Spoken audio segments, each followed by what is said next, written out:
ndenge ofandi na kiti ndenge nga na telemi toza na minzoto oyo bato miso mine baza kotala ke lobi yo okoma patron lobi yo okoma patron yango wana bazobundisa lelo. Alléluia. Il y a un adage français qui dit demain se prépare aujourd'hui. Alléluia. Avant-hier, j'étais à DGI sur la Liberté. On parlait sur notre pays, le Congo, avec les mamans qui travaillent là-dedans. Pour les mots qui sont bongatés, mots qui sont bongatés, ils ont qu'un négocié. Parce que et ça problème à ligne. Merci maman, maman. Et ça problème d'éducation. Alléluia. Amen. Et ça problème d'éducation.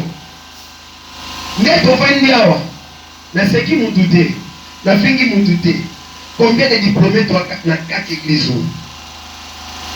Si tu as dit dans 4 abysses, combien de diplômés tu as dans 4 abysses?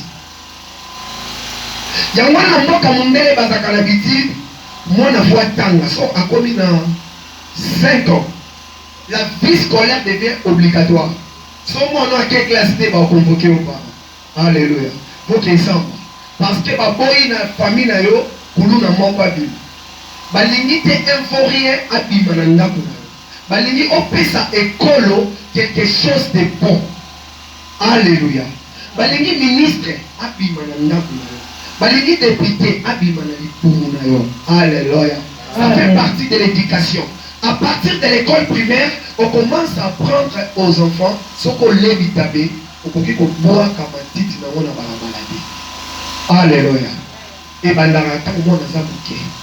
Ya mwana Bible lobi, la kisa mwana na yo nzela ya Nzambe, mokola okola osali. Abosa. Et bandara bonwana. Alléluia. Quand je vois ou je regarde mes amis serviteurs de Dieu, le cola apôtre Bila, pasteur Jérémie Mabondo, babandi leloti, babandi kala. Alléluia. Ba ba yebi bango tie, bamoni bango lelo. Mais biso to yeba bango kala, to yebi ba parcours na bango. Mais c'est Jérémie ngabi, papa.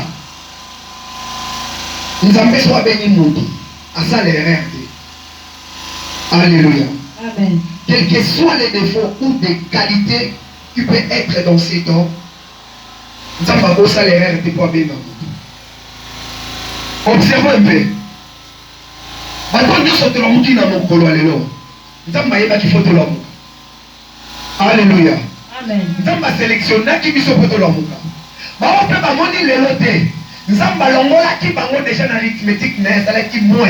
Amen. Alléluia. Amen. Ozala kuluna, ozala mundele, ozala ndumba, ozala zoba, nzamba sélectionné qui yo la mukanelo. Yangwana tozo kutana na yo de kombali na yo de komwansi. Alléluia. Amen. Komimo na pamba te. Faut d'attendre la bolobé béni. Alléluia. Amen. Lobi na Kevin. La subis na matadi na cité Mamobutu. Tokomi peine cet esprit dans la terre. Na lobeli tellement qu'on est na terre en awa na mois de décembre. Les péchés des saints. La bandi côté, la bandi côté, la bandi côté, la bandi côté, la bandi côté. La lobi. Tokomi na ngonga oyo mabe komi malamu. Alléluia. Il y a des mamans, il y a des femmes qui ont accepté libre papa dans la bango, qui ont demandé malgré ma bête de madame. Alléluia. Amen. Bible sur la Bible, vaut bien un pain sec avec la paix que beaucoup de viande avec beaucoup de tout. Amen. Alléluia. Amen. Bien aimé, na bamboka la Bible peut-être il y a la soul, mais la bamboka libanda au temple de la mon enfant va bénir au bâtiment. Alléluia. Actually, la ligne aux arabes, na la sepeli na o amona na mande fu kolega muntu pasteur Jérémie na libandi kolega berger bila me ba to litol. Alléluia. Amen. Alléluia. Bien aimé, échange ça la vie déjà, temps il a changé. Toi, je montre la mission totale à air, temps est changé. Toi sous na temps wana te. To komi na temps mususu, to komi na temps o mabe komi malamu malamu komi mabe. Moko musu chef de son musala tanga litoi. Ya wana na lingaso vraiment komi soigner. À chaque fois la vie se soigne plus, akoma kitoko, bali balinga ngana ntela. Alléluia. Na mona ngwe komi occasion de chute pour là-bas. Chef de mission de Moussala Sanga dit, je n'ai jamais écouté un Africain. Je vais t'écouter. Mon ambaye. Alléluia. Amen. Na komi mongwa. Attends tout moi siam. Na komi mongwa. Na komi miliki. Pour goûter. Vous voyez l'œuvre de l'ennemi. Tellement je n'avais pas cédé, je perdis beaucoup des avantages que j'allais avoir dans cette société. Alléluia. Amen.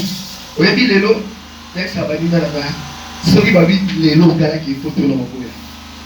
Alléluia.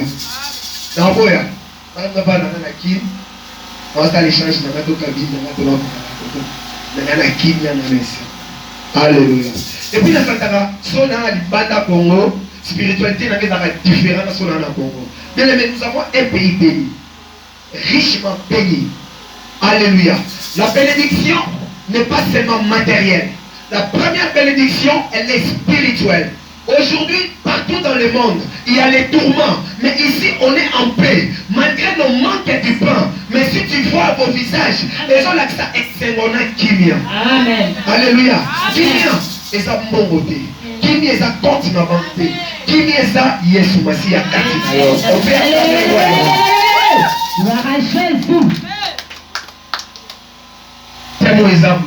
tellement vaste. Ce qui pour l'amour, ça, l'homme de Dieu, pour l'obéissance tous les jours. Parce que c'est tellement vaste. Mais dans le terme, dans le sous-tiraki, un sous-terme, il y a l'odeur d'une offrande. Alléluia. L'odeur d'une offrande. Avant le développement, merci, Nzambe Asalinga Ngolu. Parce que avant sali ebele pour les caméras, avant la sali Nzambe ya lo lenge nyonso. Mususu alobaka 5 langues, mususu alobaka 10 langues, mususu azana 20 diplômes, mususu azana 20 voitures, mususu azana ba bateau. Mais atiki bango asepeli après-midi à l'Eloïse Zalanga. Malgré ma petite taille, il veut atteindre son but, qu'il soit loué notre Dieu. Deuxièmement, je voulais bénir l'homme de Dieu, le pasteur Jérémy Mabondo que j'ai connu, ça fait longtemps, 20 ans ou 22 ans passés. Nous avons été trop jeunes. Et là, il s'appelle Maman Nzambe. Beaucoup de temps, on a pas parlé, beaucoup de temps, on a pas parlé, mais il s'appelle Maman Nzambe. Il m'aimait beaucoup, je sais, avant d'être mon ami au Sambe la Nanga, il y a moi, il s'est amusé. Si on a voyagé à la tête, quand on a fait un peu de ici, comme encore, quand on a dit la Amen. Alléluia. Dans la vie, il faut avoir l'ami de ta destinée. Amen. Alléluia. Amen. Quelque temps, l'Éternel m'avait utilisé comme son ami de ta destinée. Alléluia. L'ami de ta destinée, il va te pousser pour que Simba Otamalaka. Alléluia. À chaque façon, dans ce lana, il va dire, papa, l'église wana, sokeza, yozala. Ce l'église wana est koufi. Oba ndebono baba bengiso na Portugal na nchini bazo biso. Mais ça que avant que poto l'église soit vendue, un serviteur va Amen. Amen. Amen. La banda oye bisi avant na ke poto. Oui. La banda oye bisi avant na ça que yo. So le mot ke poto faut vendre ça. Amen. So a vendre on met la inombo à poto. Alléluia. Amen. Alléluia. Amen. Vous savez, Nzambe asa na bato oyo atraita bango autrement. Afilisi Israël l'Égypte. Aïsi bango na omema bino na mboka bilaka. Kuna babanga mwasi ya bato te. Kuna babanga mobali ya bato te. Mais bino vous vivez différent na bango. Alléluia. Amen. Bango akosala shida, bango akosala jenda, kokosa paswa lipa. Mais yo kokosa te. Alléluia. Amen. Alléluia. Amen. Pour parler un thème intitulé Après la délivrance. Alléluia. Vous savez, hier, quand j'ai prêché dans les transports, MC Badou, on doit dire soit yambaye sur le volant mon côté, mon béquis la vie naïe, azalara, la malédiction. Amen. Amen. Muto nyonso yambi Yesu lokola mokonzi pe mobikisi na ye akoki kokika na se ya bilakeli mabe ni ya libota na ye ni ya baninga na ye. Amen. Amen. Alléluia. Amen. Le diable aya okosa yo te so otandi biloko oyo teke etambula teke oluka délivrance. Le diable akosa te so otamboli na nzela pendant une semaine batelemisi yo teke oza na se ya bilakeli mabe. Alléluia. Amen. Alléluia. Amen. Christ a présenté quand la Bible est le père du mensonge. Le diable est un menteur. C'est pas dit quelque chose à l'Iban, le robot a tel héros, que yo okufa moi si les combats. Mais tel cas la Bible, il n'y aura aucune femme stérile. Alléluia. Quel que soit les temps, c'est lui qui avait fait la promesse. Il est fidèle pour l'accomplir. Il n'est pas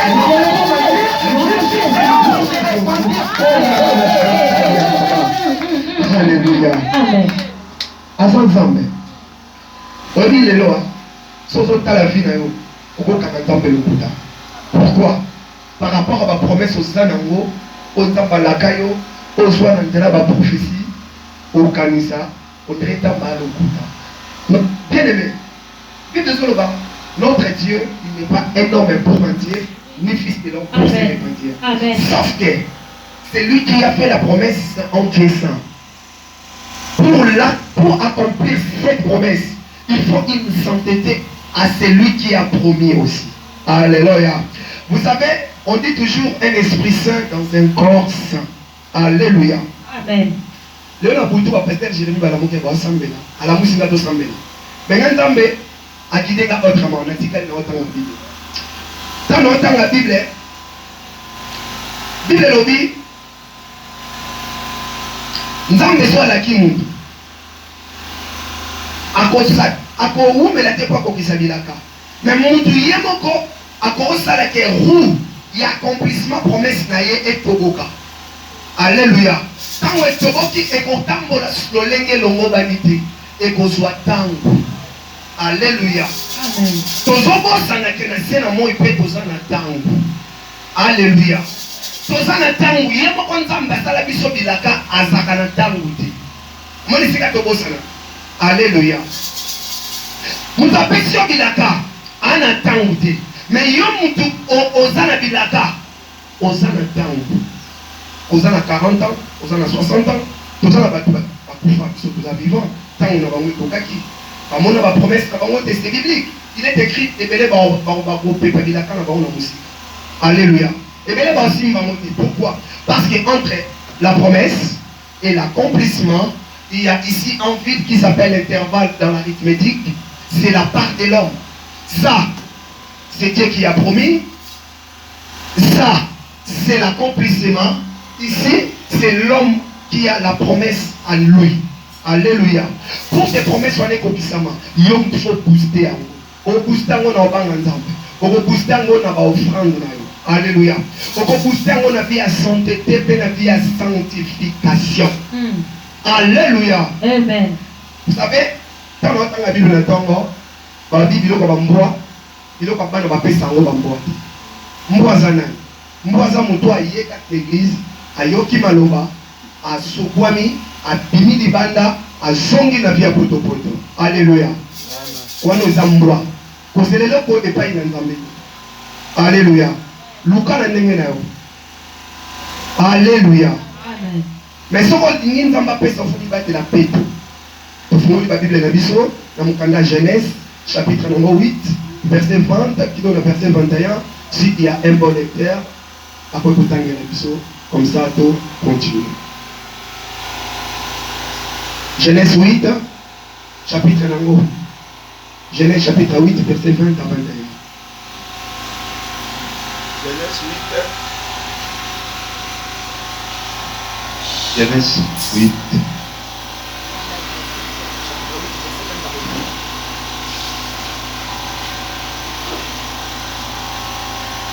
Je lis au nom de Jésus.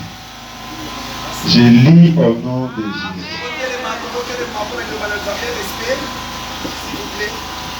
Noé bâtit un autel à l'Éternel.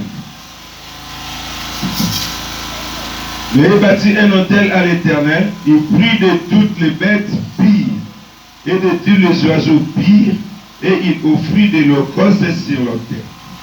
L'Éternel sentit une odeur agréable. Et l'Éternel dit à son cœur, je ne maudirai plus la terre à cause de l'homme, parce que les pensées du cœur de l'homme et de l'homme sont mauvaises. De sa jeunesse, et je ne frapperai plus tout ce qui est vivant comme je l'ai fait. Amen. Acclamons la parole de Dieu, acclamons la parole de Dieu, que Dieu bénisse toi qui acclame, que Dieu te bénisse toi qui acclame. Amen, amen. Alléluia. Amen. Notre serviteur vient de lire la parole de Dieu. Noé, eza moto nzambe atilisaki mpona kobikisa mokili. Après déluge, Noé ayebaki na kotumbela nzambe mbeka. Bible elobi solo nzambe eyoki solo ya libonza ya Noa. Alléluia. Solo ya libonza oyo Noé abonzaki. Bien aimé, Noé n'est pas la première personne oyo abonzela nzambe. Soko tali kati na Biblia, bato liboso babonzela nzambe ezalaka Caïn na Abel. Alléluia. Mais Bible solo balanga te bato oyo balakisa bango lolenge babonzaka. Bible lobi na biso kaka ke Caïn et Abel ba offrir epai na nzambe. Ainsi de suite nde bato bakoma kobonza kino mokolo ya lelo. Mais nulle part ailleurs, Bible lobi na biso solo ya mabonza wana ekota na zolo ya nzambe. Vous savez, na kati na makomi balobi ko bakisa associellement na mabonza na biso. Alléluia. Pona nini epesa pimbo, epesa solo. Alléluia. Tango nzambe ayoki solo ya libonza ya Noé, nzambe atikalaki stérile te, nzambe atikalaki kimia te, afongolaki monoko asalaki nini alobi. Bien aimé, liloba libonza elobisaka nzambe. Alléluia. Nzela oyo ya tem na biso, et ça je passe sur les chemins. Moi je viens de te dire, prends le chemin de l'offrande. Si tu veux voir la faveur, la main de Dieu dans ta vie, emprunte le chemin de l'offrande. Alléluia. Si le monde aujourd'hui, l'icolo est yindi, arc-en-ciel est bimi, moule koki konoka te, nzamba lapaka ngai tina na libonza. Alléluia. Nzamba lobi, je ne maudirai plus la terre. La terre c'est qui? La terre c'est toi. Nous venons de la terre. Nous nous sommes tirés de la terre. À cause de l'offrande, nous ne serons plus maudits. Alléluia. Bien aimé, bakoko na biso, ba maman na biso, ba bota biso na masu. Alléluia. C'est-à-dire, les choses wana to bota binango, soko ya Yesu te na vie na yo au continuer nango. Soko ya Yesu au pikisani. Alléluia. Alléluia. Mais à cause de l'offrande, oh eza Yesu Masia. Yango wana biso tolimbisama. Alléluia. Amen. À cause ça te, ndeko moko amantiaka oyo balanga, biso twana doctrine ya offrande na badimbu te. Bien aimé na yoki ye, na posaki une question, cette personne n'a pas pu me répondre. Na bina ye, lokola ezaki makambo ya kala. Dans ce cas, tozwa Bible, tolongo l'Ancien Testament, totikalaka na Nouveau Testament. Alléluia. Et la personne n'a pas pu me répondre. Alléluia. Amen. À quoi répondre, regardez. Pourquoi? Parce que la Bible, la définition en gros, est un ensemble de livres. Alléluia. Bibliothèque, ensemble de Bibles. Dès que nous enlevons l'Ancien Testament, ce n'est plus une Bible. Or, qu'est-ce que la Bible dit? Alléluia. Il y a un chemin. Il y a un chemin. C'est le chemin de l'offrande.